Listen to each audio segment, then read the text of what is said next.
29 प्रभागांमध्ये 1870 उमेदवार निवडणुकीच्या रिंगणात होते। त्यापैकी 515 उमेदवारांनी आज माघार घेतलेली आहे। बघा, संभाजीनगरातील चित्र आता स्पष्ट झालेलं आहे। एकूण 515 उमेदवारांची माघार आहे।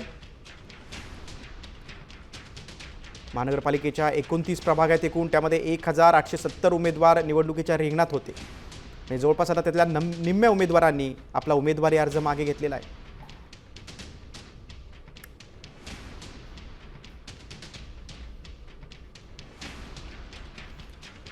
छत्रपती संभाजीनगरमध्ये आपण बघतोय की अगदी अनेक प्रभागांमध्ये मोठी चुरस निर्माण झालेली आहे। महानगरपालिकेच्या एकूण 29 प्रभाग आहेत, त्यामध्ये 1870 उमेदवार निवडणुकीच्या रिंगणात आहेत।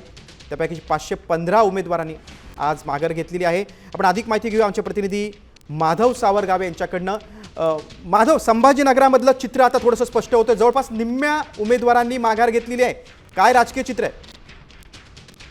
जवळपास 515 उमेदवारांनी माघार घेतल्याची पहिली माहिती मिळालेली आहे। काल काही उमेदवार आहेत ज्याचा आकडा 35च्या जवळजवळ आहे। त्यामुळं एकूण 1800च्या जवळचे उमेदवार मैदानामध्ये उभे होते आणि त्यातून 550च्या जवळपास ही मैदानातून बाहेर पडलेले आहेत। त्यामुळे 1200 ते 1300 उमेदवार निवडणुकीच्या रिंगणात उतरतील असं स्पष्ट झालंय। ते थोड्याच वेळात अधिक आकडा कळेल, कारण प्रत्येक झोननुसार प्रभाग रचनेचे वेगवेगळे ठिकाण उमेदवारांचे अर्ज आणि त्याची प्रक्रिया काम करण्यात सुरू आहे।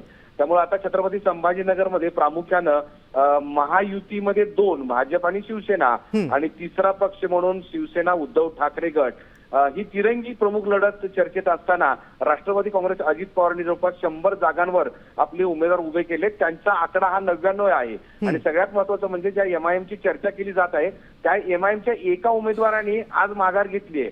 त्यामुळं ही लढत अत्यंत रंगतदार होणार आहे। छत्रपती संभाजीनगर महानगरपालिकेमध्ये पहिल्यांदाच एकाच वेळेस शिवसेना, 2 शिवसेना, भाजप, एमआयएम, राष्ट्रवादीचे 2 अगदी माधव, चौरंगी लढत आपल्याला छत्रपती संभाजीनगरमध्ये बघायला मिळणार आहे। दुसरीकडे बंडखोरीला देखील ऊत आलेला आहे। त्यामुळे संभाजीनगरमधील चुरस ही वाढतच चालली आहे। तुम्ही सविस्तर माहिती दिली त्याबद्दल धन्यवाद।